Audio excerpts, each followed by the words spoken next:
अब हम डिस्कस करते हैं लूप्स के बारे में। लूप्स प्रोग्रामिंग में लूप्स क्या होते हैं?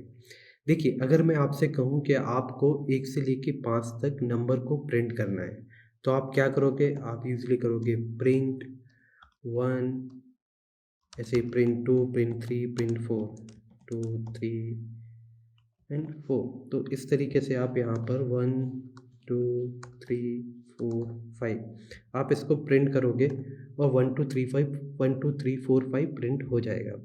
लेकिन अगर मैं आपसे कहूँ कि आपको 1 से लेकर 500 तक ऐसे ही प्रिंट करना है, तो क्या आप ऐसे प्रिंट करेंगे? तो ऐसे प्रिंट करने में आप कर सकते हैं, लेकिन बहुत टाइम लगेगा।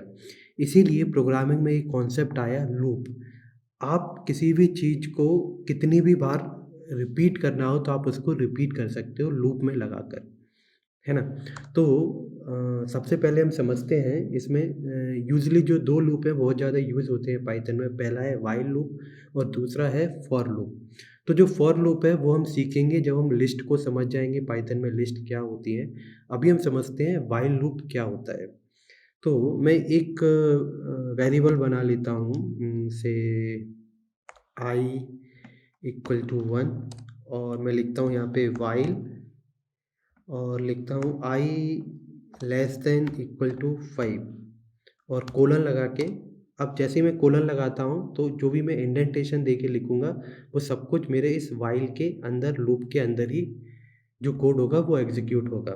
अब यहाँ पे मैं लिखता हूँ प्रिंट i, तो मेरी i की वैल्यू प्रिंट हो जाएगी। उसके बाद मैं i की वैल्यू में जो भी i है उसमें +1 कर दूँगा। आई की वैल्यू में +1 कर दूँगा। और अब जब हम इस प्रोग्राम को रन करते हैं, तो देखेंगे यहाँ पे सबसे पहले देखिए आई की वैल्यू क्या है? 1, है ना? तो मैंने यहाँ पे क्या चेक किया? While 1 is less than equal to 5, condition true हो जाएगी। अगर कंडीशन ट्रू होगी तो इस लूप के कोड में ये एग्जीक्यूट होगा जाके, और आई की वैल्यू 1 को यहाँ पे प्रिंट कर देगा। उसके बाद i की वैल्यू 1 में मैंने एक और ऐड किया है, तो i की वैल्यू 1 थी, तो उसमें 1 ऐड किया, तो i की वैल्यू कितनी हो गई? 2। और यहाँ से कंट्रोल निकल के वापस से इधर आ जाएगा, जब देखेगा कि 2 की वैल्यू, अब 2 is less than equal to 5, तो यहाँ पे i कितना अंदर आएगा, तो i की वैल्यू हो जाएगी 2, और 2 में फिर से +1 किया जाएगा, तो i की वैल्यू हो जाएगी 3। और इस तरीके से ये चलता रहेगा। जब i की वैल्यू 5 होगी और यहाँ पे 5 प्रिंट होगा, तो यहाँ पे i की वैल्यू हो जाएगी 6, और 6 के बाद जब यहाँ पर जाएगा तो कंडीशन हो जाएगी false. 6 is less than equal to 5, ये गलत कंडीशन हो जाएगी और ये लूप बंद हो जाएगा। ठीक है? अब यहाँ पे मैं क्या करता हूँ, एक प्रिंट स्टेटमेंट लगा देता हूँ और बाहर लिख देता हूँ से लूप एंड। ठीक है? ये लूप जब ब्रेक होगा तभी एग्जीक्यूट होगा, और लूप के अंदर ये चीज़ें हैं जो एग्जीक्यूट होंगी। अब मैं इसको एक बार रन करता हूँ, तो आप देखिए आउटपुट क्या आया? 1, 2, 3, 4, 5, इस लूप के अंदर 5 तक चला और ये प्रिंट होके आ गया। और ये लूप एंड कहाँ था? कि जब ये लूप पूरा एग्जीक्यूट हो गया, उसके बाद ये लाइन एग्जीक्यूट हुई है। अब देखिए, अगर मैं आपसे बोलूँ कि आपको 1 से लेके 5 तक प्रिंट करना है, अब मैं आपसे बोलूँ कि आप मुझे 1 से लेके 100 तक प्रिंट करके देना है आपको नंबर, तो आपको सिंपली क्या करना है, यहाँ पे कंडीशन लगा देनी है 100 तक। ये 100 तक लूप चलाना है आपको, और फिर इसको जब आप चलाएँगे, तो आप देखेंगे पूरा ये प्रिंट हो गया, 1 से लेके 100 तक प्रिंट हो गया कंसोल में, और यहाँ पे लूप एंड ये लिख के आ गया। तो इस तरीके से हम व्हाइल लूप लगाते हैं।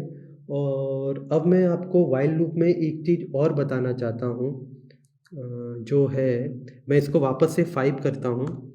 तो मैंने पहले आपको बताया था कि हम किसी भी इंटीजर को किसी स्ट्रिंग के साथ कॉन्कैटिनेट नहीं कर सकते। लेकिन क्या एक इंटीजर को हम स्ट्रिंग के साथ मल्टीप्लाई कर सकते हैं? वेल, ये करके देखते हैं। यहाँ पर जो i की वैल्यू हम जानते हैं ये एक इंटीजर है, और जब मैं इसको मल्टीप्लाई करता हूँ किसी स्ट्रिंग से मैं इसको मल्टीप्लाई करता हूँ स्टार से। देखिए, ये मैंने मल्टीप्लिकेशन किया i का स्टार से, तो आउटपुट क्या आता है पहले वो देखते हैं। जब मैंने इसको रन किया तो आउटपुट आया कुछ इस तरीके से, जो पैटर्न प्रिंटिंग होती है वो पैटर्न प्रिंट हो गया। यहाँ पे हुआ क्या, जब i की वैल्यू 1 थी और 1 में मल्टीप्लाई हुआ इस स्ट्रिंग का, तो एक स्टार आया, जब यहाँ पे 2 हुई तो स्ट्रिंग 2 टाइम प्रिंट हुई, जब यहाँ पे 3 हुआ तो स्ट्रिंग 3 टाइम प्रिंट हुई और 4 हुआ एंड सो ऑन। इस तरीके से ये स्ट्रिंग जो है जितनी भी i की वैल्यू थी उससे मल्टीप्लाई होती गई। तो क्या अगर मैं यहाँ पर अपना नाम लिख दूँ वो भी ऐसे ही काम करेगा? मैं यहाँ पे अपना नाम लिख देता हूँ, उस लूप को रन करता हूँ। तो देखिए सबसे पहले एक बार आदित्य आया, फिर वही स्ट्रिंग 2 टाइम आई, फिर वही मेरा नाम 3 टाइम, 4 टाइम एंड 5 टाइम। तो इस तरीके से आप कॉन्कैटनेट तो नहीं कर सकते इंटीजर को और स्ट्रिंग को, हाँ, पर आप मल्टीप्लाई करके इस तरीके से कहीं आपको पैटर्न प्रिंट करना है या कोई नंबर्स को प्रिंट करना है, तो आप मल्टीप्लिकेशन ज़रूर कर सकते हो स्ट्रिंग के साथ।